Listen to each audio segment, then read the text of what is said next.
जय जोहार जय आदिवासी। जो अपने समाज को गाली दे रहे हैं वनराज ठाकुर NRK ठाकुर, तो उन पे कार्यवाही करने के लिए सब अपने आदिवासी भाई गए थे साइबर क्राइम में।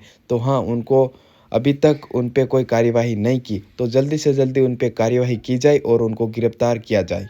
दाहोद जिल्लाમાં અનેક તાલુકામાં જે સાથે જ એમને આવેદનપત્ર પણ આપવામાં આવે છે, હજુ સુધી પોલીસ દ્વારા કોઈ પણ કાર્યવાહી કરવામાં નથી આવતી। આપણે પૂછીશું કે આદિવાસી સમાજના જે યુવા લોકો છે તેમની શું માંગ છે।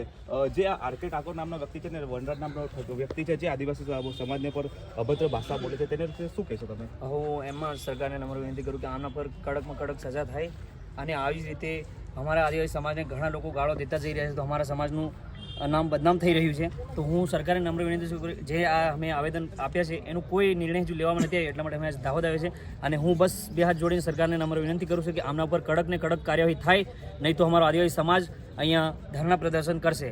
તો બસ આના પર કડકમાં કડક કાર્યવાહી થવી જોઈએ વનરાજ ઠાકોર અને જે RK ઠાકોર નામની ID ચલાવે છે એ બંને ઉપર। આપણી સાથે અમુક બીજા પણ યુવાઓ જોડાયા છે, સાથે એમને પણ અંદર પણ જે રોષ ફેલાયેલો છે, આપણે એમને પણ શું કે આ બંને ઉપર શું કાર્યવાહી થવી જોઈએ?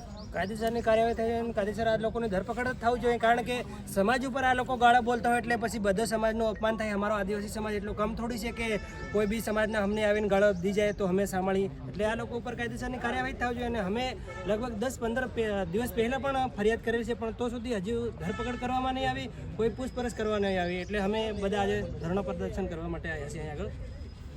હજી ચોક્કસથી કઈ સમાજ છે આદિવાસી સમાજના લોકોમાં ભારે રોષ જોવા મળ્યો છે। સાથે એટલે ચિંતાની વાત એ છે કે આપણે 3 દિવસથી દરેકને સોશિયલ મીડિયામાં ઇન્સ્ટાગ્રામમાં દરેકને મેસેજ કર્યા અને વિડીયો પણ મોકલ્યા કે મોટી સંખ્યામાં આપણે સાયબર ક્રાઇમ ઓફિસ ખાતે જવાનું છે।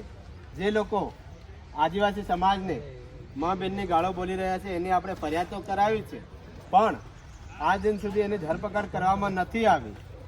એના માટે દરેક આખા જિલ્લાના આદિવાસી સમાજે મોટી સંખ્યામાં આપણે સાયબર ક્રાઇમ ઓફિસે જવાનું હતું। એવા મેસેજો ઘણા ક્રિએટરોએ આપણા ઇન્સ્ટાગ્રામ જે વાપરતા હોય સૌથી વધારે ફોલોઅર્સ હોય એવા ક્રિએટરોએ પણ મેસેજ કે વિડીયો કરતા કર્યા, પણ દુઃખની વાત એ છે કે જોવા જેટલી સંખ્યા આપણી થઈ નથી।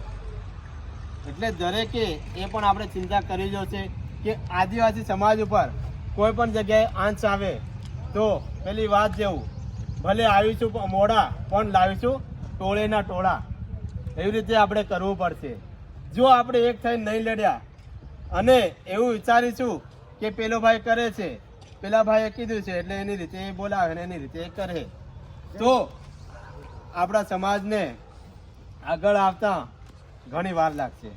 સાથીઓ, જો આપણે આવું પણ કરીશું તો આવા ગાળો બોલનાર વ્યક્તિઓ પણ ઘણા બધા વધી જશે।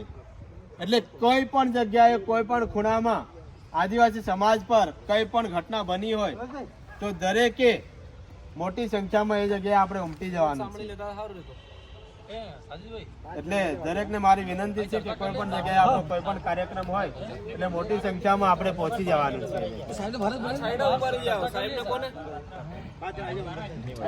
છે।